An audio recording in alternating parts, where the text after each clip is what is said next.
My fiancé's family called me a poor nobody at our engagements, so I canceled the wedding.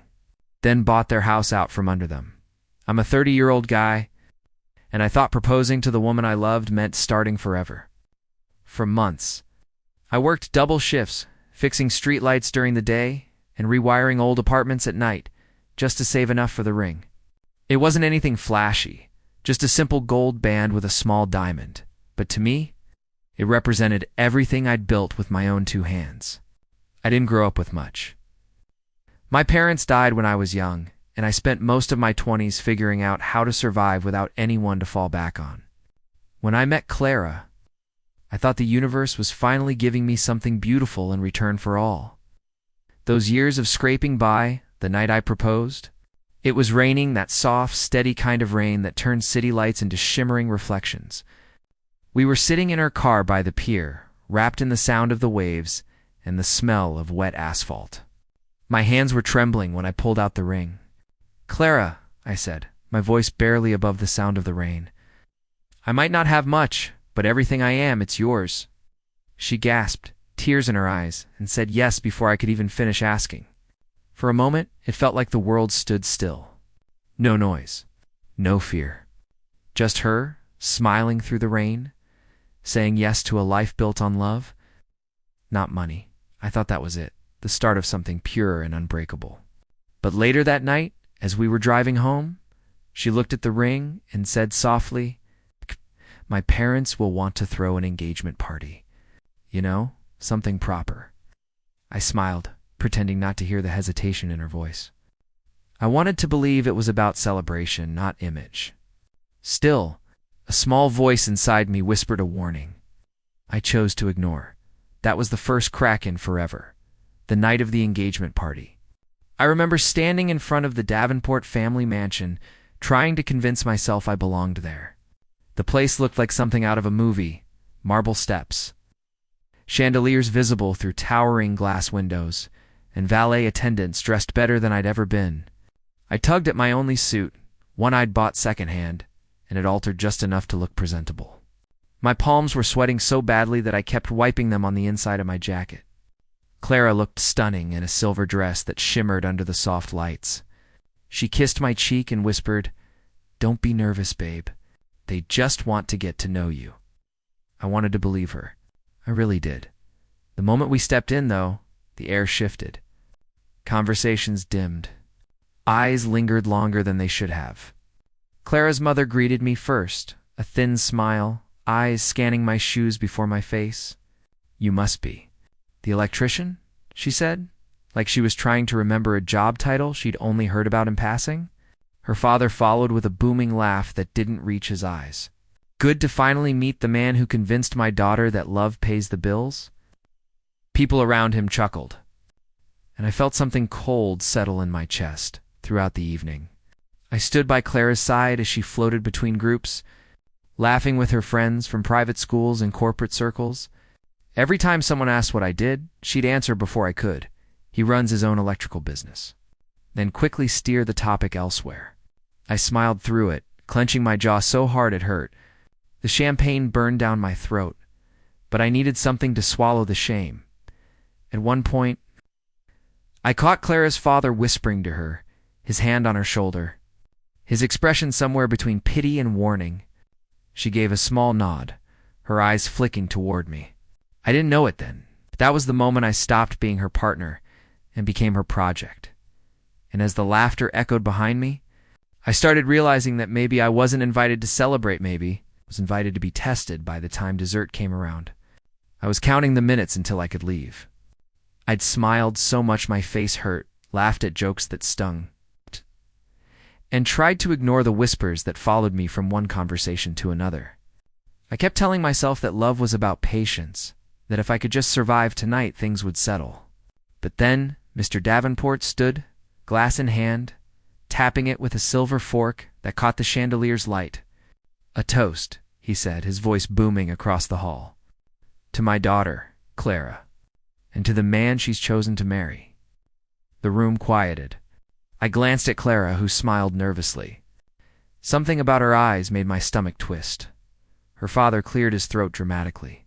"Now, I'll admit, he began, when Clara told us she was marrying an electrician, I thought she was joking. Laughter rippled through the guests, sharp, cruel, effortless. But then I met him, he continued, holding his glass toward me. And I realized he's a hard-working man with big dreams. Maybe one day he'll even build us a house. The laughter came again, louder this time. I tried to smile, but my hand was shaking. I looked at Clara, hoping she'd say something. Anything but. She just stared down at her plate, her knuckles white around her napkin. I could feel the heat climbing my neck. My chest tight, the sound of my heart beat louder than the laughter around me. Someone at the back shouted, "A real success story," and the entire table erupted again.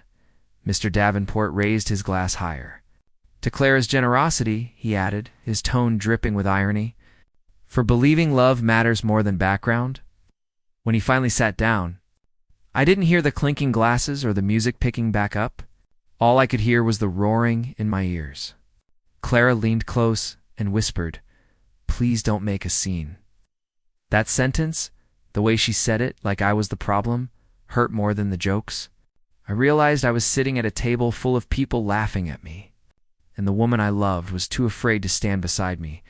When the applause faded and the party resumed, I stayed seated, staring into my drink, tasting metal and regret. That was the night love started to taste like humiliation. The morning after the engagement party. Oh, yay. I woke up feeling like someone had poured concrete over my chest. My phone buzzed with a dozen missed calls from Clara, but I couldn't bring myself to answer. I just sat there, staring at the ring box still sitting on my dresser, the same ring that once felt like hope. Now looked like a reminder of how small I'd been made to feel. When she finally showed up at my apartment, she was wearing one of my old hoodies, mascara smudged under her eyes. For a moment, I thought she was here to make things right, but instead, she sighed and said, "You kind of embarrassed me last night." I blinked, confused. "Embarrassed you?" I asked, my voice cracking from disbelief. She rolled her eyes. "You got all quiet and moody." "My dad was joking, that's just how he is." I laughed bitterly. "You mean condescending? That's just how he is?" She crossed her arms. "You're being too sensitive, babe. If we're going to make this work, you need to handle pressure better." The words hit harder than the laughter had. Pressure, that's what she called public humiliation. I wanted to scream, to tell her how I'd spent years earning every piece of my life. How that room full of people made me feel like I was dirt under their shoes, but when I looked at her, all I saw was someone who didn't understand. Or maybe someone who didn't want to. I apologized instead. I don't even know why. Maybe because I still loved her. Maybe because I was scared of losing her to the world. She seemed desperate to impress. She smiled weakly and kissed my cheek, whispering, "Let's just move on, okay? My parents will forget about it soon." But I couldn't shake the feeling that she wasn't trying to move forward, she was trying to move up. And I was just the stepping stone she didn't want anyone to notice. A week later, Clara told me her father wanted to have lunch, just the two of you. Man to man. The way she said it sounded innocent, but my gut twisted. I met him at one of those golf club restaurants where everyone wears confidence like a badge. He greeted me with a handshake that felt more like a test of strength. "I'll be blunt," he said, signaling the waiter without even glancing at me. "I like you, son. You've got grit. But love doesn't pay property taxes. You didn't waste time."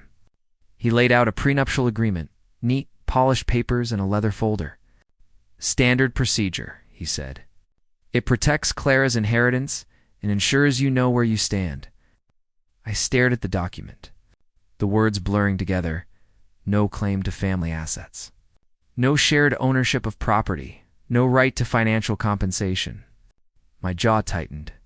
"You think I'm marrying her for money?" I asked quietly. He chuckled. "Of course not. But I've seen how these stories end, and trust me, you'll thank me when she leaves you for someone who can actually afford her." Something in me snapped then. "I don't need her money, sir. I just need your respect." He smiled, slow, smug, like he'd just won. "Respect is earned, not assumed." I pushed the folder back across the table and stood up. "Then I guess I'll keep earning mine without your signature." That night, Clara showed up furious. "Why would you embarrass my father like that?" she demanded. "He was trying to help us." I couldn't believe what I was hearing. "Help us? By treating me like a gold digger?" She threw her hands up. "You don't get it. If you'd just signed it, this whole thing would have been easier." That was when I realized something ugly. She wasn't fighting for us anymore. She was fighting for approval. And somewhere between her father's smug grin and her desperate tone, I finally understood. Love wasn't what her family valued. Status was. And slowly, without even noticing, she was starting to sound just like them. A few nights after that argument, Clara came over to clear the air. We made dinner together, trying to pretend things were normal. But there was a tension between us that felt heavy, like invisible walls closing in. She left her phone on my coffee table when she went to shower. I wasn't the type to snoop, but when her screen lit up with a message preview, my eyes caught it by accident. It was from her sister.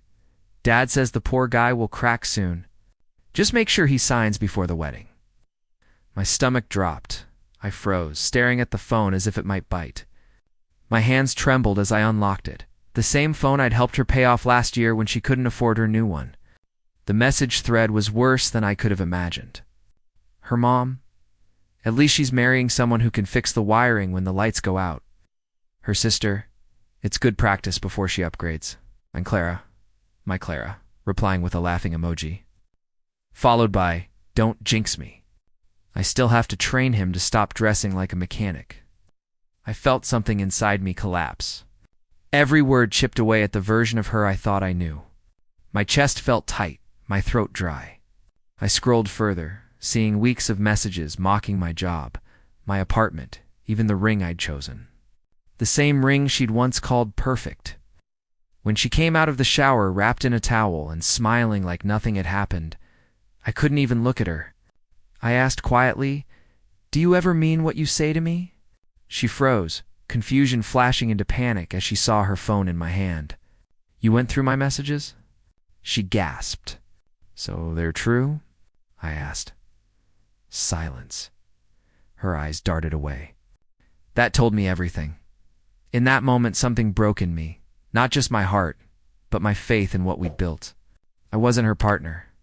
I was her performance piece, the proof she could marry down and still keep her crown. And the worst part? I realized her family had been laughing at me with her. She stood there in my living room, dripping water onto the carpet, clutching her towel like it was armor. "You had no right to read those messages," she snapped, her voice trembling, not with guilt, but with anger. I wanted to laugh, but my throat was too tight. "You humiliated me in front of your family, Clara, and now I find out you've been laughing at me with them."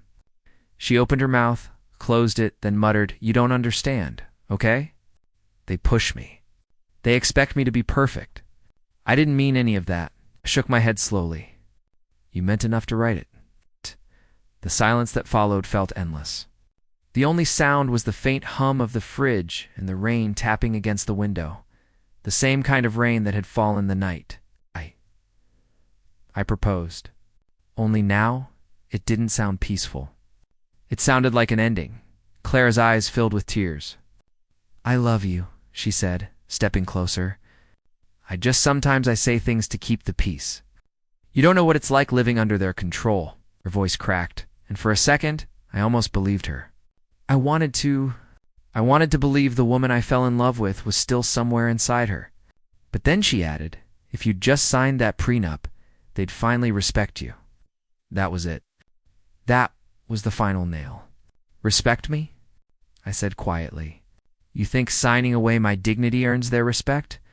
She looked away, biting her lip, but the damage was done. I walked to the door, opened it, and said, "You can tell your father he doesn't need to worry anymore. There's not going to be a wedding." Her expression crumbled, shock, anger, panic, all blending together. "You're throwing away everything," she shouted. "No," I said, my voice calm, hollow. "I'm walking away from nothing." She stormed out into the rain.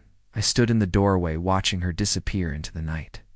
For the first time since I met her, the silence felt like freedom. But as the door clicked shut, a cold realization hit me. People like her family didn't lose gracefully. And something told me they weren't done with me yet. The next few weeks felt like living in slow motion. One moment, I was an engaged man planning a future. The next, I was the cautionary tale in someone else's dinner conversation. Clara's family moved fast, faster than I expected. Within days, mutual friends stopped returning my calls. Clients I'd worked with for years suddenly had to postpone projects. Even my landlord mentioned hearing I'd had a breakdown. I didn't need to ask where the rumors came from. The Davenports had money, influence, and no shame in using both. The first public punch came on social media. Clara posted a smiling photo from the engagement night captioned, "Dodged a bullet. Some men can't handle a real woman or real pressure." Thousands of likes. Comments filled with hearts and "you deserve better." Stared at the screen for a long time, realizing that people believed her, that I was now the bitter, unstable ex-fiancé who couldn't handle success. My hands shook so hard I dropped my phone. I tried focusing on work, but the calls stopped coming. One contractor pulled me aside and said, "Look, man, her dad's friends run the zoning board. I can't afford to be on your bad side." That's when it hit me. They weren't just trying to hurt me emotionally. They were trying to erase me.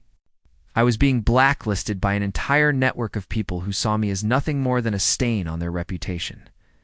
At night, I'd sit in the dark, staring at the ring still sitting on my kitchen counter.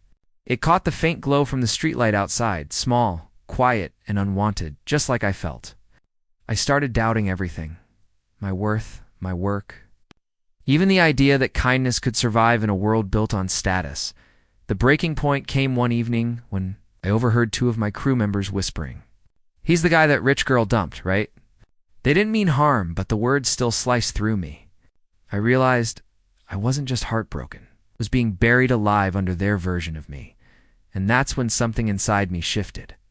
The pain didn't fade, it hardened. The man they thought was too small, too poor, too weak, was about to become the one thing they never saw coming. The anger didn't disappear, it transformed. It became fuel. Every insult, every whisper, every snide joke about the poor electrician who got dumped started to sound less like pain and more like motivation. I stopped chasing validation and started rebuilding. Quietly, methodically. The first thing I did was cut out every person who flinched when I mentioned Clara's name. If loyalty could be bought, I wanted nothing to do with it. I threw myself into my business like a man possessed. I expanded my small electrical company, hired 2 apprentices, and took every miserable job others turned down, late-night repairs. Flood-damaged circuits, power outages during monsoon season. I didn't care about sleep. I cared about progress. And slowly it came. 1 client turned into 5. 5 turned into 20. Within a year, I had contracts with construction firms and local developers who valued reliability over reputation. 2 years passed like that. I stopped hearing her name. I stopped checking her social media. But the bitterness was still there, not raw anymore, just cold. It sat quietly in my chest, reminding me to stay focused. One afternoon, a real estate investor I'd done work for mentioned he was looking for silent partners to invest in foreclosed properties. Low risk, steady return, he said. I had saved more than I ever thought possible, and something in me, that quiet hunger for justice, told me to say yes. We started buying small properties, renovating them, flipping them for profit. It wasn't glamorous, but it was stable. Then one day during a meeting, the investor slid me a list of potential purchases. My eyes froze on one address. The Davenport estate. The same mansion where I'd been laughed at for not being enough.